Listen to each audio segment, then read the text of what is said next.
บอกเรื่องกับที่ว่าเป็นคนที่คิดบวกมันดีบ่เรื่องแต่ก็เป็นคนที่ให้กำลังใจคนอื่นมันดีบ่แต่มันมีความสุขอย่างไรเรามาฟังกันเลยในโตวของข่อยเองก็คือแบบเป็นคนคนหนึ่งที่แบบที่มักให้กำลังใจคนอื่นในเวลาแบบคนอื่นมีความทุกข์ใจนะก็คือแบบเดี๋ยวนี้มันแบบโลกออนไลน์แหละเห็นให้เฮาแบบผู้ใจของเขาอะผู้ใจของเขาว่าเขาแบบมีความสุขก็มีความเศร้านะมีความแฮปปี้หรือเอนจอยโจ๊กเกอร์เรื่องแบบมีความเดือดการมีความเศร้าเพราะมันเบิ่งในงานในปัจจุบันก็คือแบบเขาคิดนั่นคิดนี่เขาอาจจะโพสต์ลง Facebook Instagram Line แอป Line Facebook เขาก็คือคอยสังเกตบางคนแต่ละคนถามว่ามีความถูกใจแบบนั้นแบบนี้คอยจะอดใจว่าได้ก็คือแบบอยากทักหาเขาบางคำเขาก็แปลกด้วยแหละเพราะว่าทักไปก็คือทักไปที่นี่ว่าเป็นว่าทักไปนั่นนี่กับเขาก็คือทักไปแบบไปว้าวไปบ้าให้กำลังใจเขาแต่บางคนกลับมาตอบเลยแสดงว่าเขาผ่านในเกิดมาในสิ่งที่เขาอยากให้เพราะสิ่งที่เขาอยากให้อยากแนะนำในทางสิ่งมันเป็นสิ่งที่ดีนะถ้าบางคนก็ต้องตอบเขาตอบก็คือแบบเขารู้สึกแบบดีใจนะที่เขาตอบเพราะสิ่งที่เขาให้เขาแบบเขาตั้งใจที่จะให้เขาแบบแนะนำเขาบอกควรเห็นอย่างไรถ้าเจอแบบนี้เจอเรื่องแบบคนหายในชีวิตเดี๋ยวควรเห็นอย่างไรคอยจะแนะนำเขาก็คือมีคนหนึ่งแบบแต่ละมื้อแต่ละวันแบบคอยสิเห็นนอกโพสแบบเรื่องเศร้าๆลง Facebook ฟังเพลงเศร้าๆสุดท้ายแล้วถ้าถูกบอกว่าเราเนี่ยนะคอยทักไปเลยทักไปหาเราแล้วก็งงกันเนาะแบบคือคนบ่เคยรู้จักกันจังดีนะทักไปหา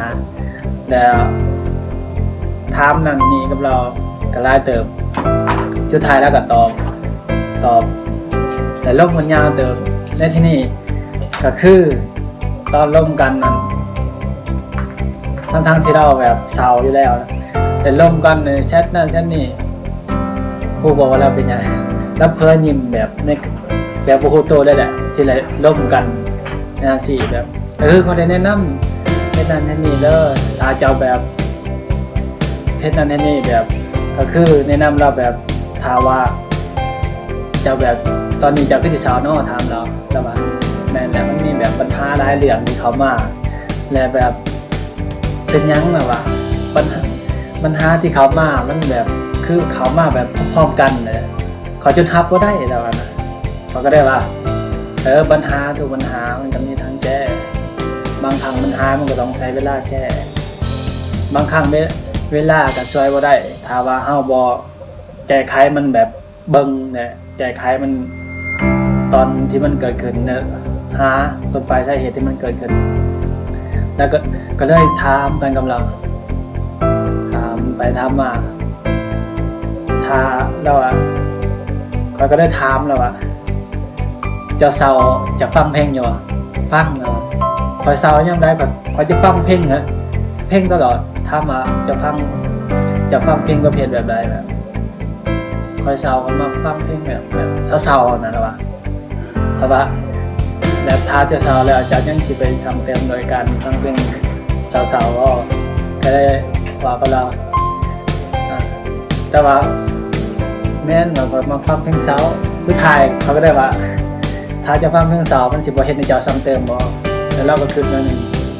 แล้วเราก็ตอบมาว่าแม่แน่นอนสุดท้ายเราเพิ่นว่าฟังเพลงที่มันแบบนี้แบบชีว่าแบบ enjoy แต่เฮ็ดให้เราแบบ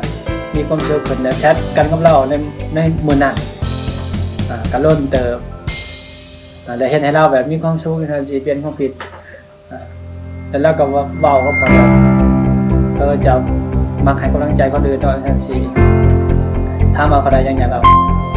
คอยดีใจที่แบบบอกให้เราแบบมีความสุขตามแล้วก็อีกอย่างแบบเขาก็เห็นจุดเด่นของเขาที่แบบมองให้เขาแหละเขาแบบสามารถมี ปลี่ยนแนวคิดของเขาหลายนะคือแบบเขาแต่ก่อนเขาเศร้าแหละเขาแบบจมปักเขาก็แบบลำบากใจทุกข์ใจกับปัญหาที่เขามาแต่เชื่อก็คอยแบบบอกให้เราเลยเรามีความสุขแต่ก็จนคิดว่าลืมไปเพ้อลืมความทุกข์ของเราลืมปัญหาไปแต่ก็รู้จักแก้ไขปัญหาในที่นี้ขอฝากไว้ปัจจุบันขอจบ